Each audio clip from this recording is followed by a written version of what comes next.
کړې ده او هغې کې څه 9000 روپۍ وي که څومره وي 9,500 پورې تقریبا په هغې کې روپۍ وي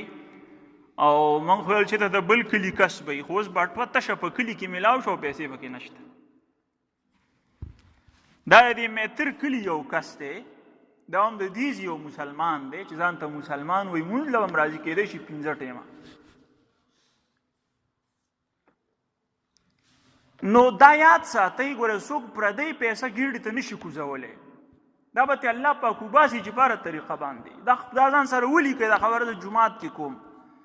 چې پردی پیسه څوک نشي ازمولی دا به دنه الله پاک وباسي که واپس یې دله په دې خوله راویسته په الټو کې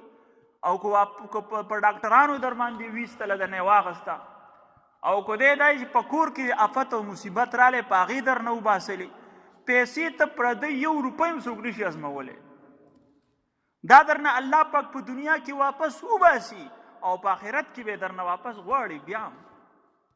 نو تاسو ځان سره زیاتې شو کنو چې دنیا کې هم عزمې نه کړي او آخرت کې هم درنه بیا غواړي او په هغې ته سزا درکوي نو دا څومره بدقسمته دی چې نه په دنیا کې خات شو او نه په آخرت کې آباد شو. نو یو مسلمان کم از کم داسې نشي کولی هغه مونځ قضا کولی شي هغه چې دی بله یو ګناه داسې کولی شي خو دا ګناه نشي کولی پردی څیز ته اوچت کړي نو ستا څه خیال دی چې دا ماته الله پاک وبخي الله خو تاسو ته ما ویلو چې دا پردي څیزونه نه بخي که ته وایې چې ما قرآن کې ویلي چې الله غفور رحیم دی نو الله خو په خپل حق کې غفور رحیم دی پردي حقونه هغه نه بخي خو ستا د هغه سره کاته ده چې د چا څیز ته اوچت کړی ستا کاته د هغې سره ده. نو دا یاد ساتئ مسلمان چې کوم دی هغه د الله په حق کې کوتاهي کولی شي خو پردی حق نشي والی هغه دا پردی حق چې وایي نو د هغه څه خیال دی.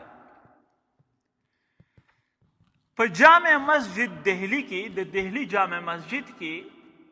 خلک هلته راځي انګریزان هم راځي ټول خلک راځي څوک چې دی مسلمانان مونځ کوي او چې کوم دی د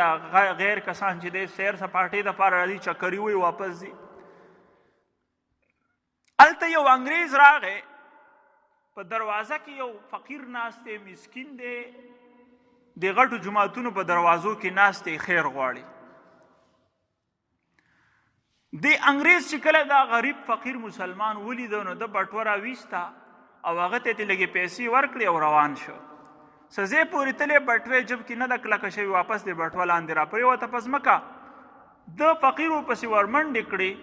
خو چونکې هلته رش ډېرې خاص طور باندې چې کومه د چوټۍ ورځ وي نو دیم د چوټۍ په ورځ باندې تلي دا کس تې ګډ وډ شه خو ده د ځان سره هغه بټوه چې دی محفوظه کېښوده چې زه واپس راوځي نو دا به ته ورکړمه. دا پیر ذوالفقار نقشبندي صاحب دا مظله دا واقع ذکر کړی. نو چې ته په بله دروازه باندې به وتې ځکه چې د هغې ډېرې دروازې واپسۍ کې په هغه طرف رانلی چې ته وروسته به یې کتلې وه خو اندازه ورته شوې وه چې ما نه خو پیسې پرېوتې بټوه نشته د هغه ذهن نه دا خبره چې دی یو هفته 2 هفتې بعد بیا چېرته کورواله ورته ویلي چې تا خو دغه جومات لیدلی دی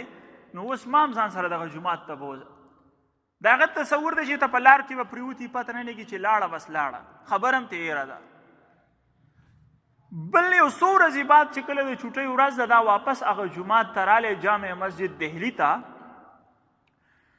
په هغه ځای کې چې کله دا جومات ته ننوځي نو دې کس چې دی دا خو کسان څاري ځکه ته د هغه ځان سره هغه بټوه محفوظه ساتلې ده د هغه کس باندې نظر شو شکې پې شو ورلی ورته ویل چې ته خو هغه یو څو جمعې مخکې هلته نه وې راغلی یا یو څو چوټیانو مخکې هغه ورته ویل واقعي راغلی یم هغه ورته بټوه راویسته چې دا بټوه خو ستا نه ده هغه حیران شو چې واقعي دا خو زما بټوه ده هغه کولاو کړله په هغې کې د ده قیمتي سامان او پیسې پرتې وې هغه پیسې وشمارلې نو په هغې کې 1 روپۍ نه وه کمه شوې. هغه ورته ویل چې بهی ستا خو یو فقیر ملنګ کپړو دی دا حال دی 1 روپۍ ته ناست دی دلته 1 روپۍ غواړي دې کې خو دا په زرګونو په ډالرې وې که نه په زرګونو روپۍ وې په دې کې نو تا قلارې دا پیسه 1 روپۍ هم ته استعمال نه کړه.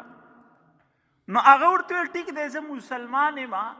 زه فقیر یم ملنګ یم خو لکه غل نشم کېدی چې زه پردی څیز چې دی هغه پټ کړم زه خاین خیانتګر نه یم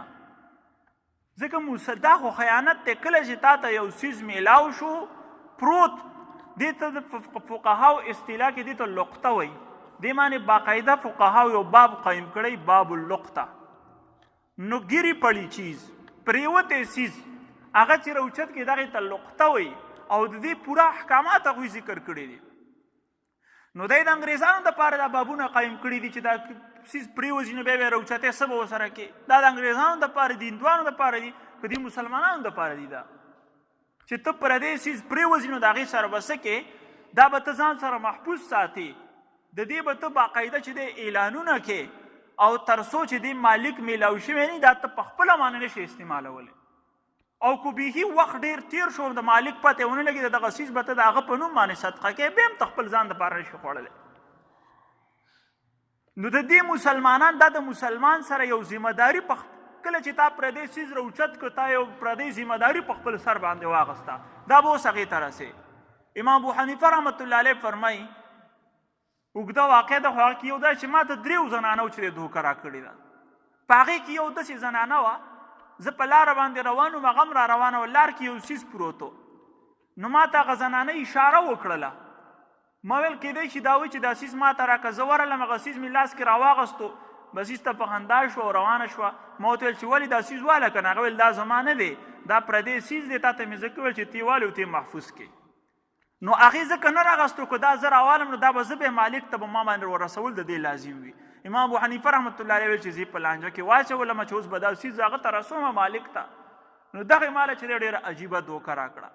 نو پردی څیز څوک لاس نه وروړي نه راخلي،